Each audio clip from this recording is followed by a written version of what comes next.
남편의 동창회 이후 이상 징후가 이어졌고 정희 씨는 호텔 로비에서 남편과 젊은 여자의 포옹을 목격합니다.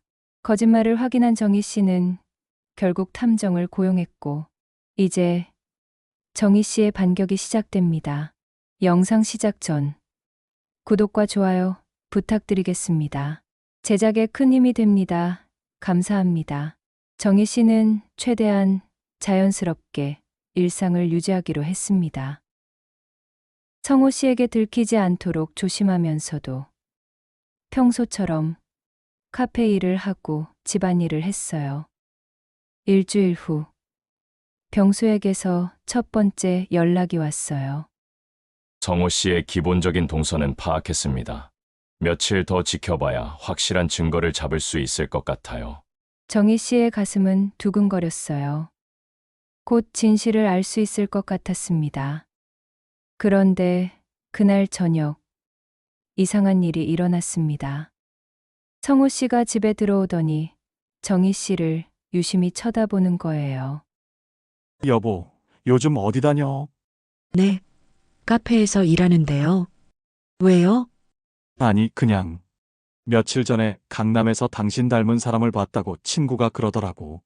정희 씨의 심장이 쿵했습니다.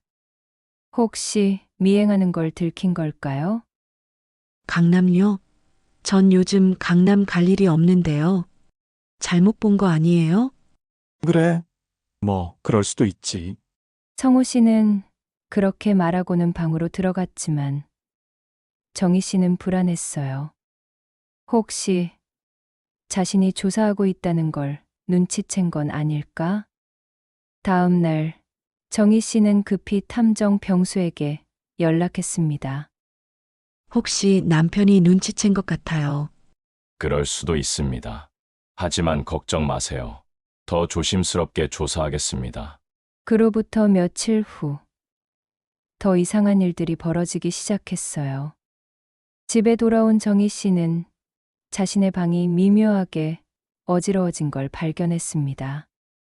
서랍이 조금 열려 있고 책상 위 서류들의 위치가 바뀌어 있었어요. 누군가 뒤진 것 같았습니다. 여보, 낮에 집에 왔다 갔어요? 응? 아니, 회사에 있었는데. 왜? 아니에요. 그냥요. 정희 씨는 불안감이 커져갔어요. 성호 씨가 뭔가를 찾고 있는 건 아닐까? 혹시 탐정 계약서를 찾으려는 건 아닐까? 하지만 정희 씨는 조심스럽게 모든 증거 자료를 카페 사무실 금고에 보관해두고 있었습니다. 집에는 아무것도 남겨두지 않았어요. 일주일 후 병수에게서 연락이 왔습니다. 정희 씨, 조사가 순조롭게 진행되고 있습니다. 며칠 안에 결정적인 증거를 확보할 수 있을 것 같아요. 정말요? 다행이에요. 하지만 그날 밤 정희 씨는 악몽 같은 기억을 떠올렸습니다. 탐정을 고용하기 전 자신이 저질렀던 그 일 말이에요. 그건 한 달 전 일요일 밤이었습니다. 정희 씨가 카페 마감을 끝내고 집으로 걸어가던 중 무심코 근처 단지의 창문을 올려다본 순간이었어요. 커튼이 활짝 열려 있었고 거실 안에서 남자 한 명이 민정의 허리를 감싸며 열정적으로 키스하고 있는 모습이 보였습니다. 민정은 웃음을 띠며 그 남자의 셔츠 단추를 하나씩 풀어내고 있었어요. 남자의 뒷모습은 성호 씨와 똑같았습니다. 정희 씨는 그 자리에 서서 한동안 움직일 수 없었어요. 손에 들고 있던 장바구니가 바닥에 쿵 하고 떨어졌죠. 정신을 차린 정희 씨는 바로 민정 집을 향해 달려갔습니다. 현관문을 쾅쾅 두드렸어요. 민정 씨, 문 열어요. 당장. 정희 씨의 목소리가 복도에 울려 퍼졌습니다. 한참 후에 민정이 문을 열었어요. 정희 씨는 민정을 밀치고 집 안으로 들어갔습니다. 거실을 둘러보며 성호 씨를 찾았어요. 하지만 거실에는 민정 혼자뿐이었습니다. 성호 씨는 어디로 사라진 걸까요? 정희 씨는 화장실과 침실까지 모두 확인해 봤지만 성호 씨는 없었어요. 사장님, 갑자기 왜 그러세요?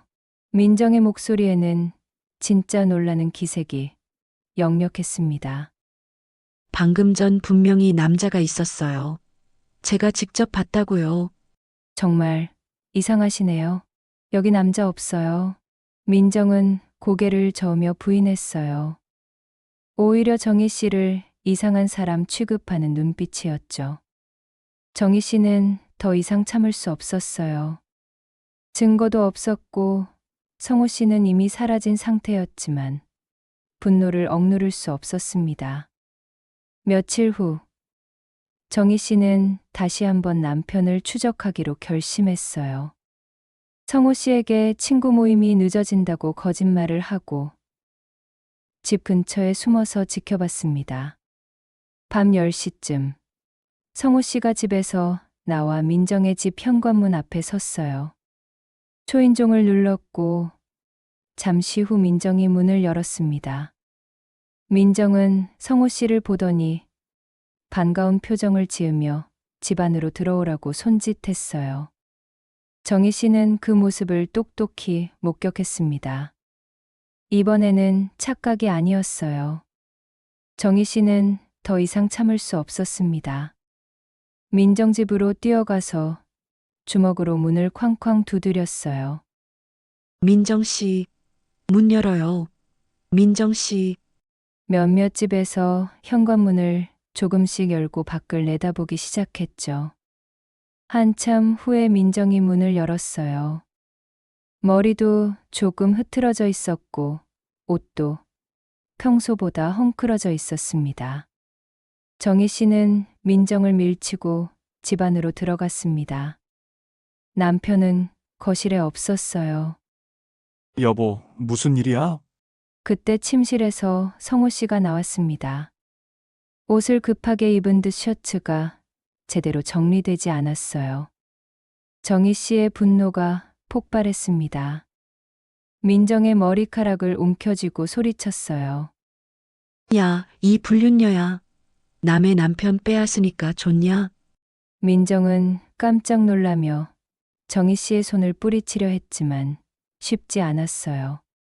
정희 씨의 힘이 너무 셌거든요. 두 사람이 싸우는 사이 민정의 머리카락이 몇 올 뽑혔고 민정의 뺨에는 손톱 자국이 났어요. 살려주세요. 민정의 비명 소리가 아파트 전체에 울려 퍼졌습니다. 그 소리를 들은 이웃들이 하나둘 밖으로 나와서 상황을 지켜봤어요. 몇몇 사람들은 휴대폰으로 경찰에 신고를 했습니다. 정희 씨는 민정을 놓아주지 않았어요. 성호 씨도 정희 씨를 말렸지만 정희는 멈추지 않았어요. 10분 정도 후에 경찰이 도착했습니다. 이웃의 신고를 받고 출동한 거였어요. 경찰관들이 정희 씨를 민정으로부터 떼어놓았고 두 사람을 각각 진술을 받기 시작했습니다. 성호 씨도 경찰관에게 상황을 설명했습니다. 아, 이것 때문에 오해가 생긴 모양이네요. 며칠 전에 민정 씨에게 반찬을 나눠드렸는데 그 그릇을 돌려받으러 온 거예요. 성호 씨의 설명을 들은 경찰관들과 이웃들은 고개를 끄덕였어요. 그럴듯한 이유였거든요. 실제로 성호 씨가 들고 있던 봉지 안에는 깨끗하게 씻긴 반찬 그릇이 들어 있었습니다. 하지만 민정은 분노했습니다. 갑자기 집에 들이닥쳐서 머리카락을 잡아당기고 폭행을 했다며 정희 씨를 고소하겠다고 했어요. 저는 이 사람을 폭행죄로 고소할 거예요. 민정의 이 말은 정희 씨에게 또 다른 충격이었어요. 경찰관들은 현장에서 양측의 이야기를 들었습니다. 민정의 뺨에는 손톱 자국이 선명했고 바닥에는 뽑힌 머리카락들이 떨어져 있었어요. 명백한 폭행의 증거들이었죠. 정희 씨는 당황했습니다. 자신은 남편의 불륜을 목격하고 화가 나서 그런 것뿐인데 오히려 자신이 가해자가 되어 버린 상황이었거든요. 경찰관은 정희 씨에게 민정과 함께 경찰서로 가야 한다고 말했어요. 그때 성호 씨가 나섰습니다. 경찰관에게 상황을 설명하며 정희 씨를 감싸고 나선 거죠. 최근에 정희가 카페 일로 스트레스를 많이 받고 있었습니다. 과로로 인해 일시적으로 착각을 한 것 같아요. 성호 씨는 민정에게도 정중하게 사과했습니다. 제 아내가 실수를 했으니 너그럽게 이해해 주세요. 치료비나 필요한 비용은 모두 저희가 부담하겠습니다.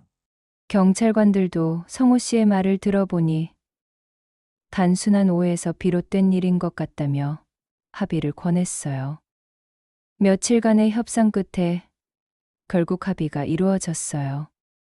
정희 씨는 민정에게 정식으로 사과했고 치료비와 합의금으로 200만 원을 지불했습니다.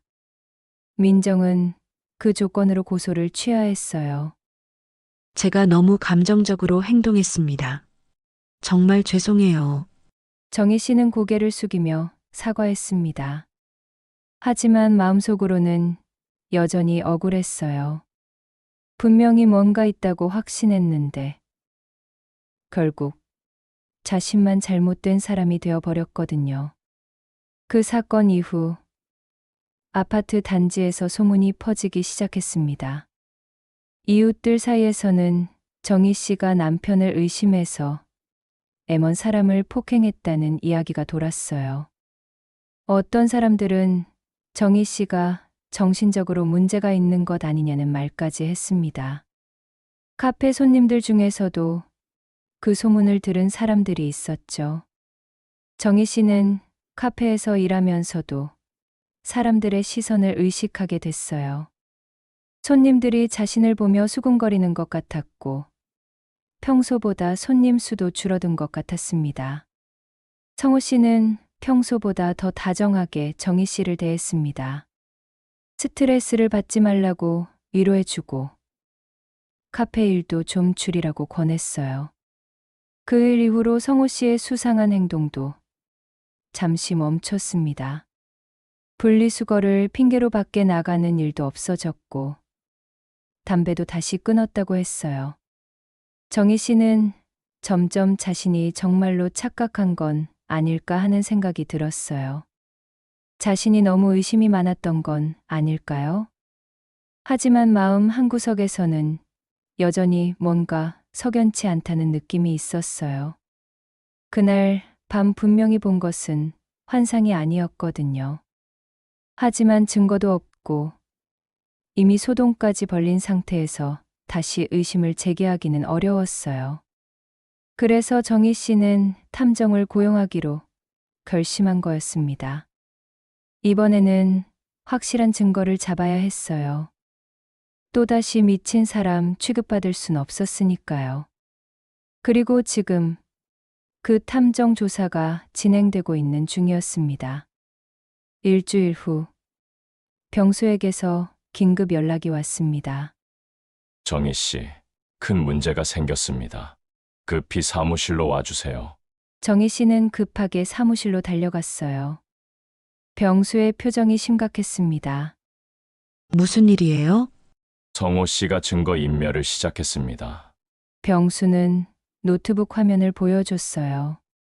성호 씨가 민정과 함께 호텔에서 나오는 모습이 찍혀 있었는데 둘이 심각한 표정으로 대화를 나누고 있었습니다. 입술을 읽어보니 성호 씨가 조심해야 한다. 누군가 우리를 의심하는 것 같다고 말하더군요. 정희 씨는 충격을 받았어요.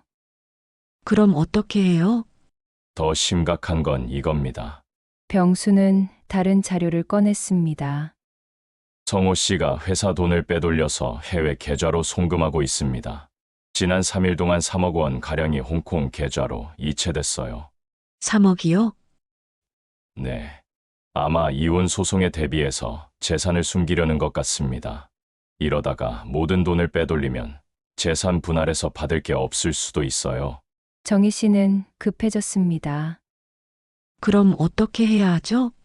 일단 더 확실한 증거를 빨리 확보해야 합니다. 그리고 재산 가압류 신청도 준비해야 해요. 그날부터 조사는 더욱 신중하게 진행됐습니다. 하지만 성호 씨와 민정은 더욱 조심스러워졌어요. 만나는 빈도도 줄었고 호텔 대신 다른 장소를 이용하기 시작했습니다. 2주 후 정희 씨는 또 다른 충격을 받았습니다. 성호 씨가 먼저 이혼 소송을 제기한 거예요.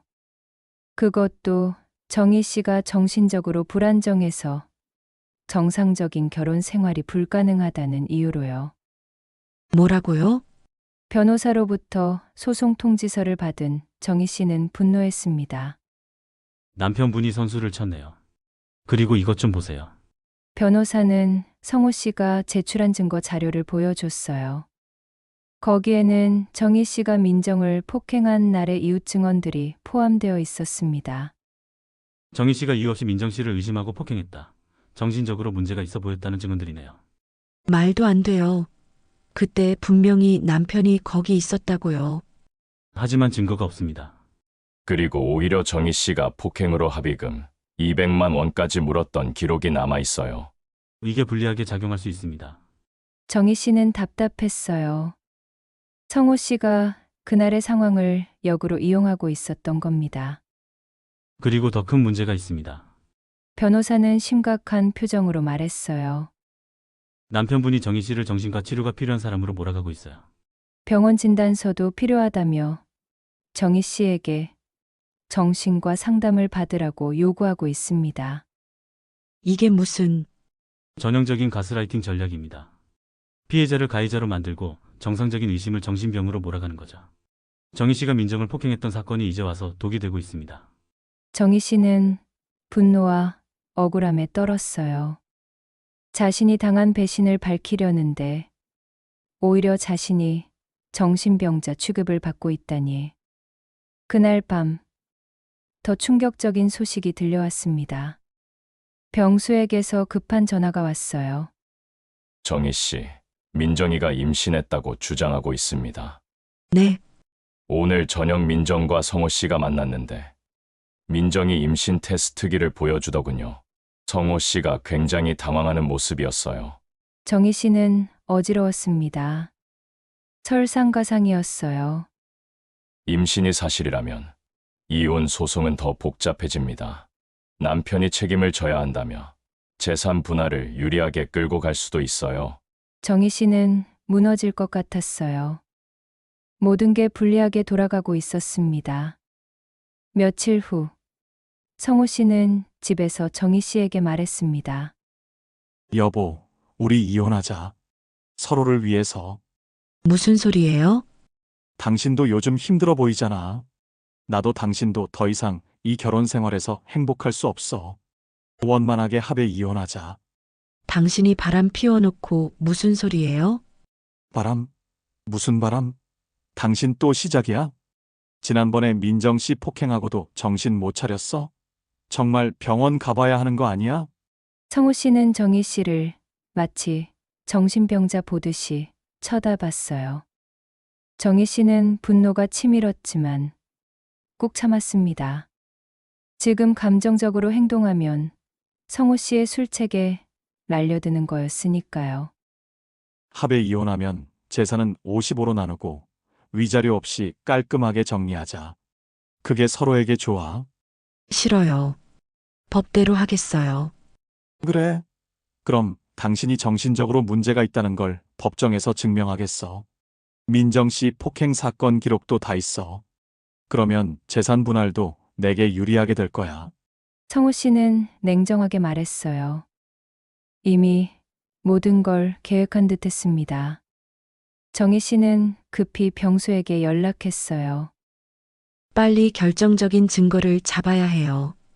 이대로 가면 제가 정신병자 취급받고 민정 씨 폭행 사건 때문에 오히려 제가 불리해져요. 알겠습니다. 며칠만 더 시간을 주세요. 반드시 결정적인 증거를 찾겠습니다. 병수는 24시간 밀착 감시를 시작했습니다. 성호 씨와 민정의 모든 동선을 추적했어요. 그리고 마침내 결정적인 순간이 왔습니다. 일주일 후, 병수가 흥분된 목소리로 전화를 걸어왔어요. 잡았습니다. 완벽한 증거를 확보했어요. 이번엔 정희 씨를 정신병자로 몰 수 없을 만큼 명확한 증거입니다. 정희 씨는 떨리는 마음으로 사무실을 찾았습니다. 병수는 책상 위에 두꺼운 파일을 올려놓고 정희 씨를 맞이했어요. 파일 안에는 충격적인 내용들이 담겨 있었습니다. 성호 씨와 민정이 함께 찍힌 사진들이 가득했어요. 호텔에 함께 들어가는 모습, 레스토랑에서 손을 잡고 있는 모습, 명품 매장에서 쇼핑하는 모습까지. 영상도 있었습니다. 호텔 주차장에서 뜨겁게 포옹하는 장면이 선명하게 찍혀 있었어요. 이게 다가 아닙니다. 병수는 더 결정적인 증거를 꺼냈어요. 이건 어제 호텔 복도에서 촬영한 영상입니다.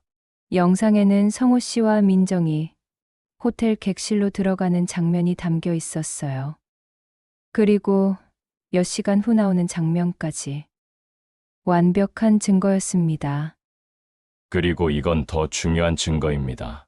병수는 또 다른 파일을 보여줬어요. 성호 씨와 민정의 통화 내역, 문자 메시지 내역입니다. 합법적으로 확보한 거예요.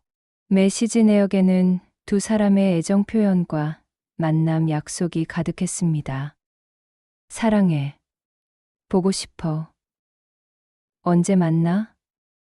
같은 메시지들이 수없이 많았어요. 그리고 이것 좀 보세요. 병수는 특별히 표시해둔 메시지를 가리켰어요. 정의가 의심하는 것 같아. 조심해야겠어. 혹시 탐정 고용한 거 아닐까? 증거 남기지 말자. 지난번 그 사건 덕분에 정의를 정신병자로 몰 수 있을 것 같아 같은 대화들이 있습니다. 성호 씨가 정희 씨의 폭행 사건을 의도적으로 이용하려 했다는 명백한 증거예요.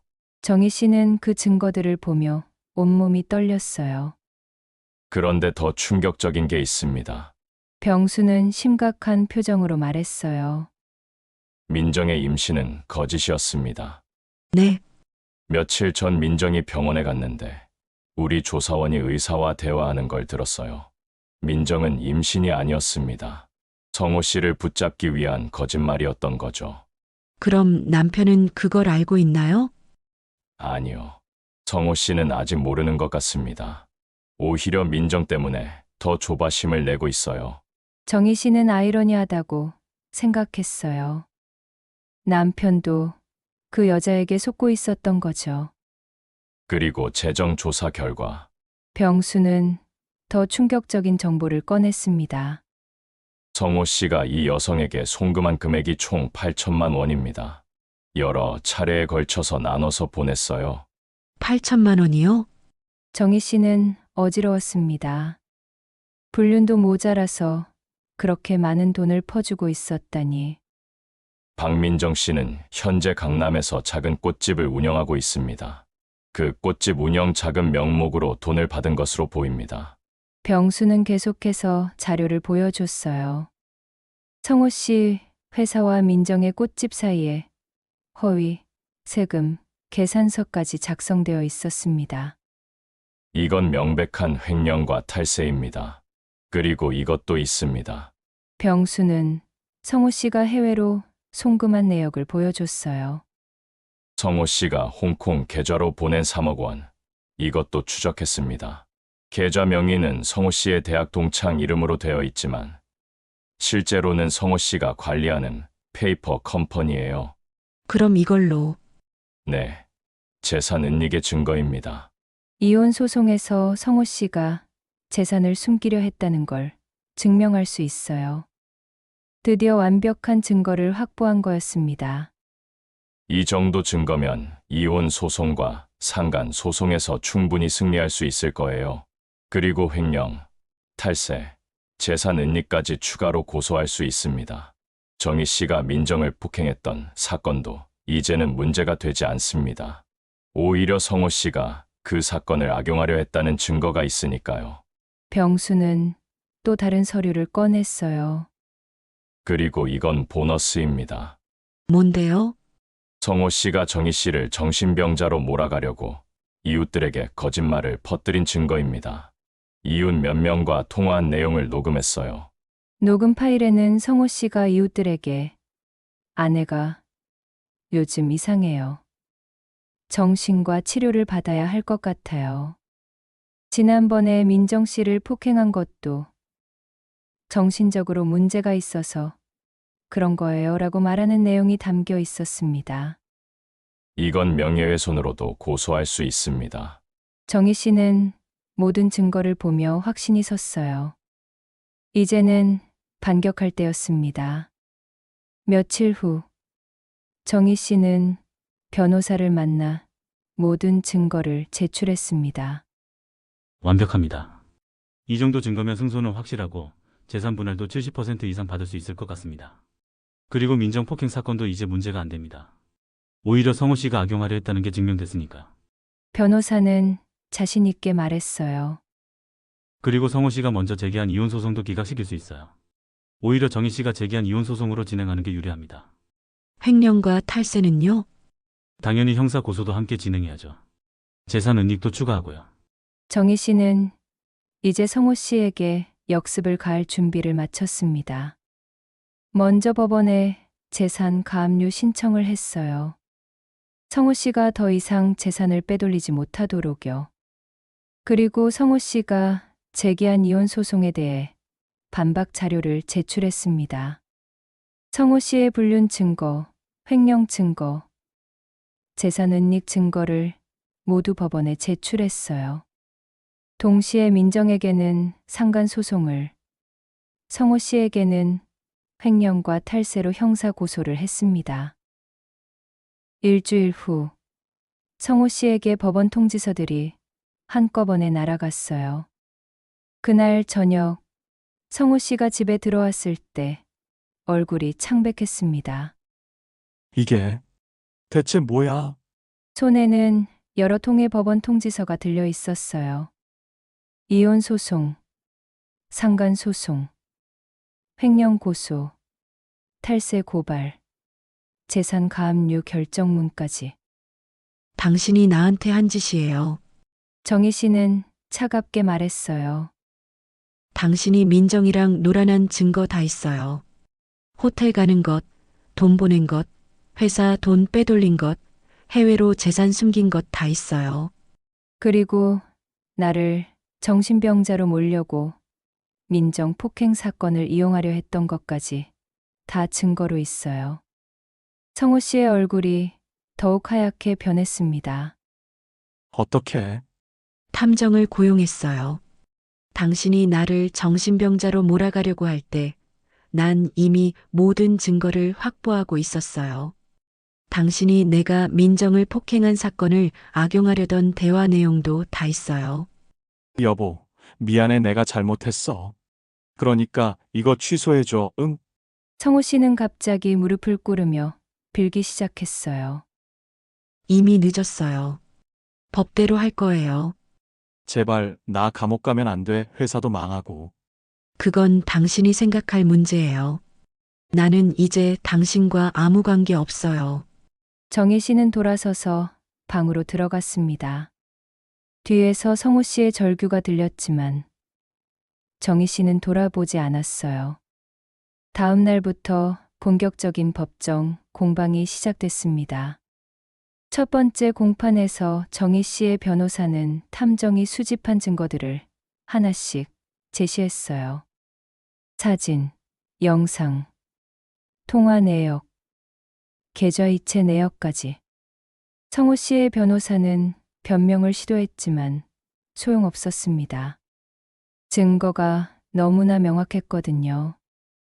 피고는 원고를 정신병자로 몰아가며 이혼 소송을 먼저 제기했으나 실제로는 피고가 6개월 이상 불륜 관계를 유지해왔습니다.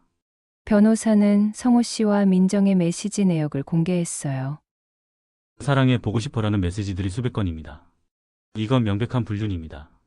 성호 씨는 고개를 숙이고 있었어요. 그뿐만 아닙니다. 변호사는 더 충격적인 자료를 공개했습니다. 피고는 원고가 민정을 폭행한 사건을 악용하려 했습니다. 지난번 그 사건 덕분에 정의를 정신병자로 몰 수 있을 것 같다라는 메시지가 있습니다. 이는 명백히 계획적이었음을 보여줍니다. 방청석에서 웅성거리는 소리가 들렸어요. 피고는 회사 자금 8천만 원을 횡령해서 불륜 상대에게 송금했습니다. 그리고 허위 세금 계산서를 작성해서 탈세까지 저질렀습니다. 또한 피고는 이혼 소송에 대비해서 3억 원을 해외 계좌로 빼돌렸습니다. 이는 명백한 재산 은닉입니다. 재판부는 심각한 표정으로 자료들을 검토했습니다. 피고는 자신의 불법 행위를 숨기기 위해 오히려 원고를 정신병자로 몰아가며 명예를 훼손했습니다. 이웃들에게 거짓말을 퍼뜨린 녹음 자료도 있습니다. 성호 씨는 완전히 무너졌어요. 두 번째 공판에서는 민정이 증인으로 나왔습니다. 증인은 피고와 어떤 관계입니까? 연인 관계였습니다. 민정은 작은 목소리로 인정했어요. 피고가 기혼자라는 걸 알고 있었습니까? 네, 그럼에도 관계를 지속했습니까? 네. 증인은 피고에게 임신했다고 거짓말을 했습니까? 민정의 얼굴이 빨개졌습니다. 네. 왜 거짓말을 했습니까? 헤어지려고 해서요. 붙잡고 싶었어요. 방청석에서 한숨 소리가 들렸어요. 증인은 피고에게 돈을 받았습니까? 네. 총 8천만 원 정도 받았습니다. 무슨 명목으로 받았습니까? 꽃집, 운영, 자금이라고. 재판은 정희 씨에게 완전히 유리하게 흘러갔습니다. 세 번째 공판에서는 재정 전문가가 증인으로 나왔어요. 피고가 해외로 송금한 3억 원은 어떻게 됐습니까? 페이퍼 컴퍼니를 통해 위장했지만 실제로는 피고가 관리하는 계좌입니다. 명백한 재산 은닉입니다. 회사에서 횡령한 돈은 어떻게 확인했습니까? 허위 세금 계산서를 통해 회사 돈을 빼돌렸습니다. 실제로 물품 거래는 없었고 돈만 민정 씨의 꽃집 계좌로 들어갔습니다. 증거는 너무나 명확했습니다. 재판은 6개월 동안 계속됐습니다. 그 기간 동안 성호 씨는 점점 초라해져 갔어요. 회사에서는 횡령 사실이 알려지면서 해고당했고, 동네에서도 소문이 퍼졌습니다. 민정도 마찬가지였어요. 꽃집은 이미 문을 닫았고, 사람들의 비난을 피해 다른 지역으로 이사 갈 준비를 하고 있었습니다. 드디어 최종 판결일이 왔습니다. 판결문이 낭독되는 동안 법정은 조용했습니다. 이혼 청구를 인용한다. 원고와 피고의 혼인 관계를 해소한다. 재산 분할은 7,030으로 원고에게 유리하게 결정한다. 피고가 은닉한 3억 원도 재산 분할 대상에 포함한다. 피고는 원고에게 위자료 1억 원을 지급하라. 성호 씨의 얼굴이 창백해졌습니다. 상간 소송에 대해서도 원고의 청구를 인용한다. 피고 박민정은 원고에게 위자료 5천만 원을 지급하라. 민정도 고개를 떨구고 있었어요. 또한 횡령 혐의가 인정되므로 피고 이성호에게 징역 2년을 선고한다. 집행유예 3년. 탈세 혐의로 벌금 5천만 원을 추가 선고한다. 재산 은닉 및 명예훼손에 대해서도 손해배상 책임을 인정한다. 판결이 끝나자 성호 씨는 완전히 무너졌어요. 법정을 나온 성호 씨는 정희 씨 앞에 무릎을 꿇고 빌었습니다. 제발 용서해줘. 정말 미안해. 내가 잘못했어. 다시는 이런 일 없을게. 눈물을 흘리며 애원했지만 정희 씨의 마음은 이미 돌이킬 수 없을 만큼 차가워져 있었어요. 이미 늦었어요. 나를 정신병자로 몰 때, 재산을 숨길 때, 그 여자 편을 들 때, 내가 민정을 폭행한 사건을 악용하려 할 때, 그때마다 기회가 있었어요. 하지만 당신은 끝까지 나를 속이고 이용하려고만 했죠. 정말 미안해. 내가 정신이 나갔었어. 그 말, 이제 와서 하지 마세요. 당신이 한 일의 대가를 제대로 치르세요. 정희 씨는 돌아서서 걸어갔습니다. 뒤에서 들려오는 성호 씨의 울음소리에도 발걸음을 멈추지 않았어요. 한편 민정의 상황도 비참했습니다. SNS에서는 민정의 꽃집과 신상 정보가 공개되면서 악플이 쏟아졌어요. 불륜녀가 파는 꽃은 독이 있을 것 같다. 남의 남편 빼앗고도 임신 거짓말까지 하다니. 정말 뻔뻔한 사람이네. 견디다 못한 민정은 결국 강남을 떠났습니다. 짐을 싸서 지방 소도시로 이사를 갔어요. 하지만 거기서도 소문은 따라다녔습니다. 성호 씨의 몰락은 더욱 처참했어요. 이혼으로 재산의 대부분을 정희 씨에게 넘겨야 했고, 이자료와 벌금까지 합치면 거의 모든 것을 잃었습니다. 회사에서 해고된 후 재취업도 쉽지 않았어요. 횡령 전과가 있으니 어느 회사도 받아주지 않았죠. 설상가상으로 국세청에서도 추징금을 부과했습니다. 탈세한 금액의 3배를 내야 했어요. 성호 씨가 그동안 쌓아온 모든 것이 한순간에 무너져 내렸습니다. 친구들도 하나둘 떠나갔어요. 어떻게 그런 짓을 할 수 있냐며 연락을 끊었죠. 동창회 단체 채팅방에서도 추방당했습니다. 성호 씨는 작은 원룸에서 혼자 살게 됐어요. 예전에 화려했던 삶은 온데간데 없었습니다. 민정과도 관계는 끝났습니다. 임신 거짓말이 밝혀진 후 성호 씨는 민정을 원망했고, 민정도 성호 씨를 떠났어요. 당신 때문에 내 인생이 망가졌어. 무슨 소리야? 내가 거짓말을 하니까 이렇게 된 거잖아. 두 사람은 서로를 원망하며 헤어졌습니다. 결국 둘 다 모든 것을 잃었어요.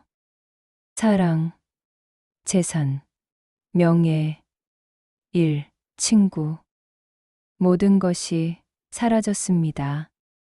모든 것을 잃은 성호 씨와 민정의 몰락은 완전했습니다. 그들이 저지른 배신과 범죄의 대가를 혹독하게 치르고 있었어요. 하지만 정희 씨에게는 이제 새로운 시작이 기다리고 있었습니다. 모든 법적 절차가 끝나고 나서 정희 씨는 혼자 카페에 앉아 있었어요. 20년이라는 긴 세월이 한순간에 무너져 내린 것 같은 공허함이 밀려왔습니다. 한때는 서로 사랑했던 남편이었는데 이제는 완전히 남남이 되어버렸어요. 성호 씨와 함께했던 추억들이 주마등처럼 스쳐 지나갔습니다. 처음 만났을 때의 설렘, 결혼식 날의 행복, 신혼 시절의 달콤함. 모든 것이 이제는 과거가 되어버렸죠. 정희 씨는 때로는 눈물을 흘리기도 했어요. 분노보다는 슬픔이 더 컸거든요.